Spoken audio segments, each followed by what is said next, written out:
Speaking of masks and COVID-19, it has certainly taken a toll on all of us. But mental health experts say it has really hit our youth extra hard.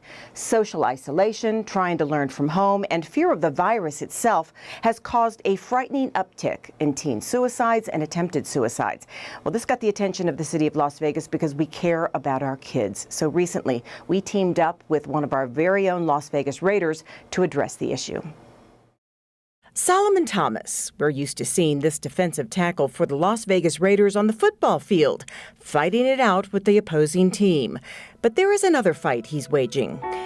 Through his recently formed foundation, the Defensive Line, he hopes to end the epidemic of youth suicide, especially among teens of color, through education and tools to open the lines of communication when it comes to mental health. I'm Solomon Thomas of the Las Vegas Raiders, and first of all, I just want to applaud all the kids being here, all the students being here today. He, along with the Raiders team psychologist, Dr. Sheldon Jacobs, spread the foundation's message through forums like this one, recently held in Las Vegas City Council chambers, with youth from the city's Batteries Are Included program. You never know what someone's going through, and so it's important to be kind to everyone, to be empathetic, and when you ask someone like how you're doing, like really ask them, how are you doing, and listen to them. Part of being in mental health is being a good listener too, as well as being a good talker. The anxiety and the depression, there's so many things that our young people are dealing with today. And so I think it was important that we came out and had a conversation about mental health in an effort to normalize it as much as possible, because there's still a stigma attached to mental health, unfortunately. And with that stigma, a lot of people feel that they can't come out and talk about their mental health struggles.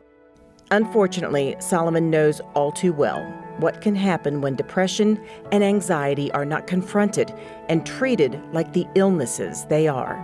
It really wasn't until, my sister died by suicide in 2018 when I really understood the importance of mental health. And, I'm here today because of my sister.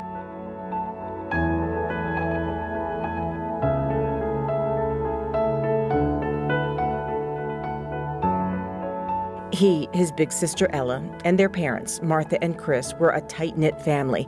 But through the years, Ella went through some rough times, suffered from anxiety and depression, and on January 23rd of 2018, she died by suicide. It shattered the family's world. People think it's a feeling that you can get over, or just, something that you can just fight through, and, it's not true. It's a chemical disease, and your, the serotonin and everything in your brain is not functioning and not balanced, and you just can't be happy, or you can't calm down, or you can't, just, relax. And, it's to a point where people, it takes more to be alive. At first, he didn't want to talk about it. It was simply too painful. But that changed following an interview he agreed to reluctantly, after which people told him his story changed or even saved their lives. So it just really motivated me to continue to speak and continue to make this part of my day-to-day life, to talk about mental health and erase the stigma, because so many people are struggling, so many families are suffering, and we need to uplift each other and understand the importance of mental health.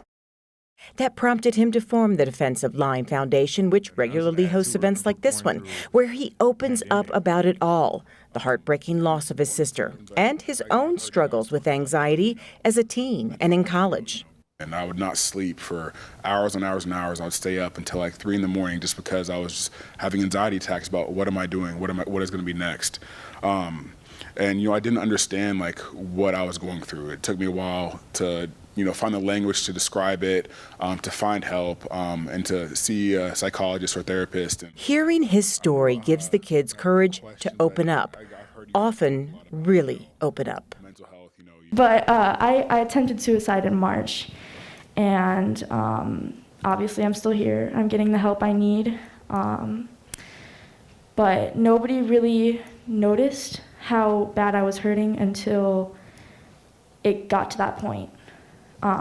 Just checking on your friends and checking on your family and checking on yourself, because you never see it coming. When the kids speak up, it opens the door for him to step in with help. Like you said, it's easy to go around day to day and You can smile and, act like everything's okay, and you can be down on the inside and you can never know. It's why it's important to check on your friends, ask how they're doing. And, if they say, I'm good, ask them, okay, like, how are you really doing? Compassion and communication are keys to starting the healing process, according to Solomon and Dr. Jacobs. So research shows that the more we talk about suicide, the more that we open up to the doors for hope and for support or help. Solomon hopes by relating to these teens and allowing them into his journey, they will realize reaching out for help is not a sign of weakness. It's a sign of strength.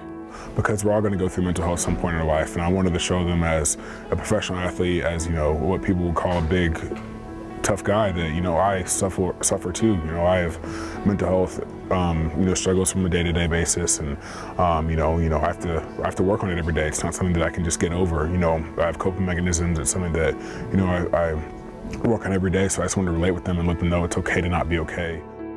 This event was a partnership of the Mayor's Fund for Las Vegas, Life, the Thomas Family's The Defensive Line, Lady Gaga's Foundation, Born This Way, and Hope Means Nevada. And at the event, the San Manuel Band of Mission Indians presented $10,000 each to these nonprofits in support of youth mental health.